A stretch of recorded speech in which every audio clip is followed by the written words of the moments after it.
and welcome back to my channel. Today I'm playing with May I Scraplift You and Color Stories Inspiration CSI. And this is the prompt for CSI, and there's lots of blue and flowers, so I'm going to go off of that. And this is the May I Scrap You lift. This is Cheryl, and her layout's on the top corner. And I printed off all these photos of shopping for a grad dress for my oldest. So I picked out a couple of papers that match the blue. She did try on some other colors, but the blue were mostly the ones she really liked. And so I printed the big one of the one in the shop that she liked, and then little ones of some of the ones she liked, some of the ones she didn't, front and back if I had them. And yeah, so I'm going to use this black and white piece of paper with the flowers on it because I thought that would work really well. And I'm going to use this blue one. This blue one's from Provocraft from like eons ago, and this white and black one is from eons ago, and it just 100% works for these pictures today. So I'm so glad to get this out of my stash. This is like old. So I'm going to cut down this paper to be 11 by 11. And then I am going to get that background one, and I'm going to use quite a bit of what I got for the page too. So gutting it, I'm putting my edge at 10, and then I'm cutting from 2 to 10 on my slider, and that gives me a 8-inch square, and that I can use on another page, or I'm going to use it for die cutting today, but it gives some more. I actually have, I think, another one of each of these in my stash, so I might actually use this for when I do my oldest, when she actually wears her gown, because she hasn't worn her gown yet. That's in 2 weeks. So when I looked at the scrap lift that I'm doing, I seen this one from Cheryl that has all these pictures on it, and I went, this would be perfect for the ones I have on my camera of the dress shopping. So that's what I did. I did not make you watch me cut out all of those photos because there was a lot to cut out. And then I also didn't make you watch all of the making the flippy flaps. So I'm going to do flips of each of the dresses so that there's 6 front views that you see, and then all the back views will go underneath. And so I made 5 flips. And so all I did was double the length of the picture, and then added a 1/2 inch, and then I can I scored in the middle, and then I can cut off the extra that's there without a problem. So I'm just going to get these all put on. So one on the front, one on the inside, and then I'm going to cut away because that is a lot of just matting photos that you probably don't really need to see. So that's the last one. And so now I have the same amount of front of dresses that Cheryl has for hers, and I am going to lay it out on the layout about the same. So I think my pictures are just a little bit bigger than hers were, and that's okay. So I put this one up that I printed big. I printed this one big because this is the dress that she chose, and her smile in the picture says it all. So if you can see a little bit closer up, she doesn't really smile in any of the other pictures. So I knew right away when we were in dress shop number 1 that this was definitely the dress for her, but she didn't know it yet. So we did some more shopping, and then some more shopping. We went to a few different shops on a few different days, so which is fine. She's has the one she likes. I think it's funny that I knew before she did, but that's okay.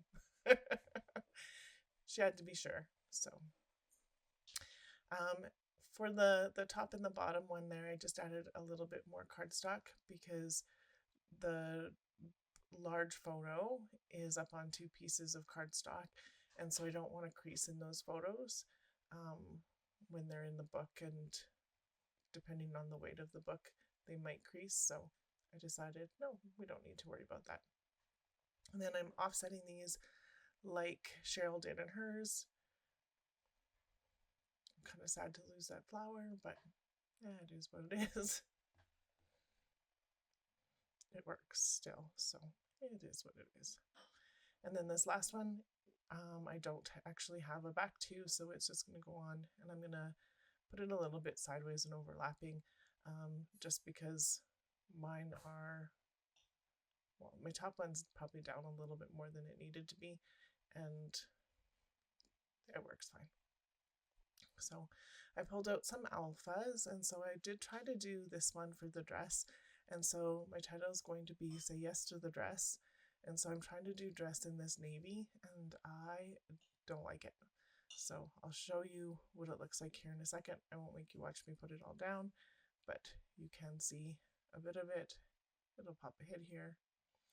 I think it was because like these S's and the E, like the E looks so far up, and so if I move the E down a bit, then the S's don't line up, and then they're too far down. And I was like, I don't know. So like I'm trying, and I just don't like the way it looks. I like the script of it, I just didn't like the way it went together. So then I pulled out these glitter ones that are making memories. So they are definitely old. And this glitter is so pretty. And I'm like, yep, dress is done. Because I did think about doing in like 2 different fonts or 3 different fonts. I don't have enough in this blue to make that one work. So we're going with these ones. And so I am not going to show you all of this process for putting the letters down, because each of the little ones, like this A has a little tiny inside in it for where the hole in the A is, and it doesn't come out without actually using an X-Acto knife or a pokey tool to move it. So I thought maybe I'd put the whole title down here. So I did draw a pencil line, and I was like, yeah, no. And then when I look at Cheryl's, hers is in like over top of the photo, and I have enough space there beside the dress on the floor that has nothing else really there to put it on there. So that is what I'm going to do. And I am just finishing up with the dress part here. And so it says, say yes to the dress, and yes and dress are both in capital letters, and everything else is in lowercase or upper and lowercase, so that it makes it, just adds a little more emphasis to the title. Looking at some of the other stuff that I might want to do. These cameras from Studio Calico are cute, but it wasn't quite what the feel I was thinking. So I decided to look through some of my die cut sets, and I picked out 2 that have flowers in them. So I have a lot. So like this one and that one with the stitching flowers. I don't actually stitch on this one. I could have, but I picked those stitching ones because of the flower on the pattern paper. Kind of reminds me of those stitching ones, so I thought they'd work really well. So I am going to use that pattern paper that's on the background edge and black. So I'm going to show you me run through one set, and then I'm going to jump ahead because this was a lot and a lot of weeding, because each of those little holes for those 2 flowers did not come out on their own. So you'll see a little bit of that later, but I do not make you watch me do every single flower of that, because yeah. And I did do quite a few of these, so I ran them through, pulled them out, ran them through, pulled them out, like, and so that takes a while when you've got 3 and you really want to do some. So I did them also in that blue. So that's the scrap piece of blue I have left. For my dies, I put my dies away right away. So I don't always put my stamps away right away, but my dies I definitely do, because I don't want to lose them. So I do take a moment to do that. And then you can see all the ones I cut out. And so I'm just going to try and think about where I want these to go. I am looking at Cheryl's layout a little bit to see where hers were. So she had some stuff at the bottom here, which I already knew. She had some coming along the side, which I'm going to use as that swirl on that pattern paper. And then she had stuff above and below the bigger picture and on the side. I'm not going to do anything on the side, but I am going to do upper and lower and the other spots. So, and then I was getting annoyed because they weren't laying flat. The flips will lay flat in the album, but it is what it is. And so I'm just sorting out where I kind of want some of these flowers to go. I do want some black ones and I do want some blue ones in each of the clusters. And reminding myself I do need to save some for on the top part of those photos. I just wanted to put a little something on each of those. And then I cut these off and it went literally flying across the table and onto the floor. So I had to go get it. And then I lost some of the other ones, but I'll find them eventually. They're underneath one of those photo flaps, but then I was a lot more careful about cutting the foam pieces on so I can add dimension and not run around for them. And then here's me doing some more weeding and gluing. So the overlapping of the photo works. Well, she's got some other layers underneath her photo, but I don't really need them there.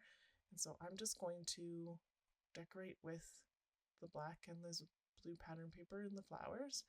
And that's going to be a good portion of the decoration that goes on here in the embellishment, which actually ends up making it a monochromatic layout, which I wasn't necessarily thinking about, but that's okay. I don't mind it being monochromatic, so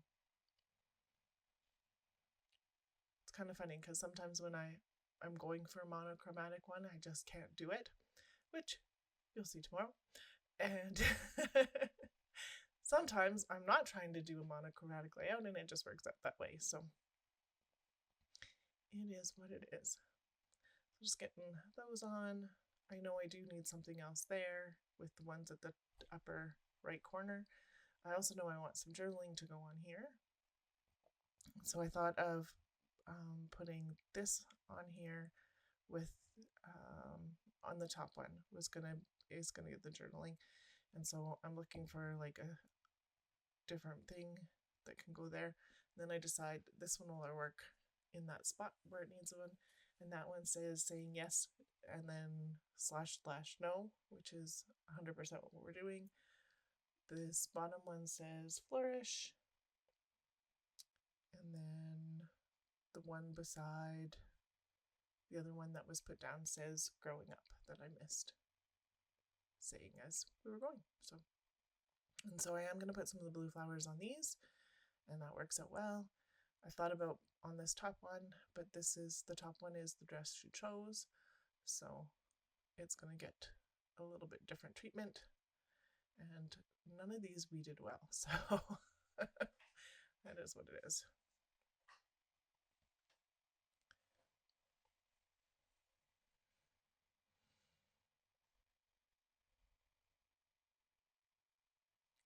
I'm just putting them in different spots on there just so that there's a little bit of decoration underneath. And then snip this off because of how I put it on there, which is fine. That one was a close second, so I do want to make sure I put that on there. And then I'm going to use these, and for a second I thought I was just going to use the yes on the top here and just nothing else, and maybe that flower, but I do definitely want to do a little bit of journaling, so which doesn't take me long to decide that nope, I need journaling. And then I was counting how many O's I have, so I can do no on all the no's that are here. So no, it was too far over, so I'm just gonna scoot it. And then this one is a no, and the one to the left is a closed second, so I'm gonna put closed and then 2. I might actually come back and put the lowercase nd on it so it looks more like a second instead of something different. So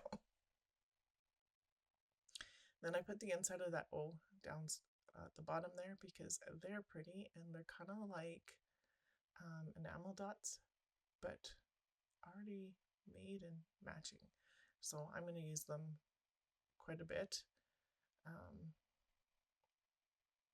So popping one out for the E, it's going to get put on the page 2.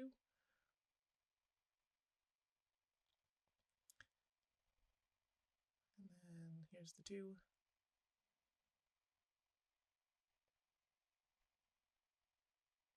The bottom one's a no, but I didn't feel like it needed the no on the top of it, so.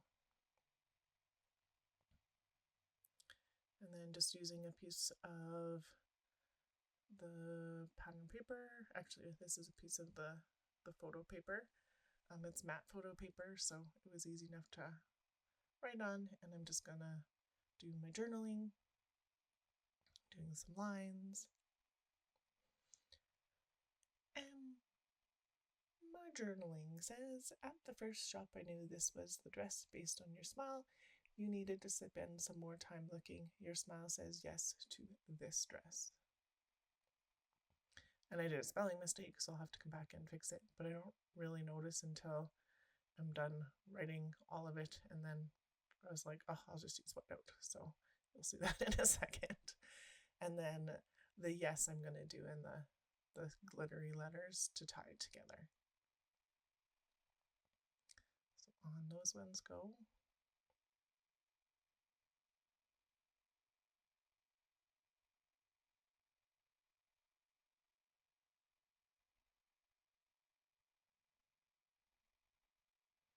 And a couple hearts. And get rid of the lines. And that's where I notice I have a spelling mistake. And I'm looking for my whiteout. And so I'm just going to white out over it.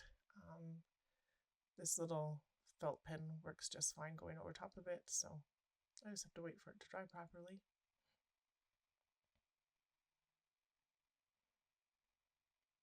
And then it can go on, and that works.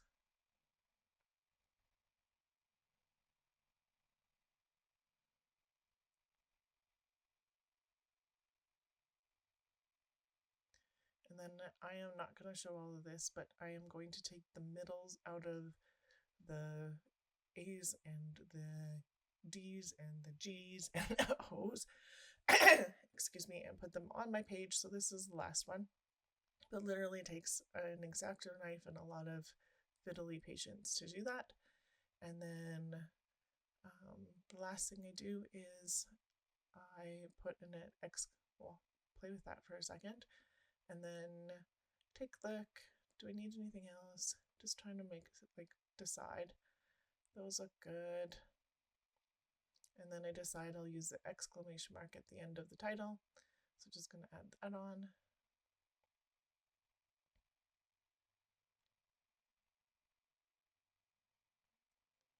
It's a little fiddly. And then here's some close-ups. This did not focus as well as I wanted it to, but there are some other close-ups where you will definitely be able to see it in focus. So I don't know why it was like trying to focus other stuff. So look at that smile. So yay, I'm excited for her. We have this in a couple weeks, so. And it's in Canada, their grad is kind of like their prom, so they only do it once instead of like in the States. So yeah. If you liked my video today, I would appreciate a thumbs up. If you're new to me, I would love to if you would subscribe. Thanks for Cheryl for letting us scraplift her today. All the links for CSI and May I Scraplift You are below, so make sure you take a look. Thank you so much for watching. Have yourself a wonderful day.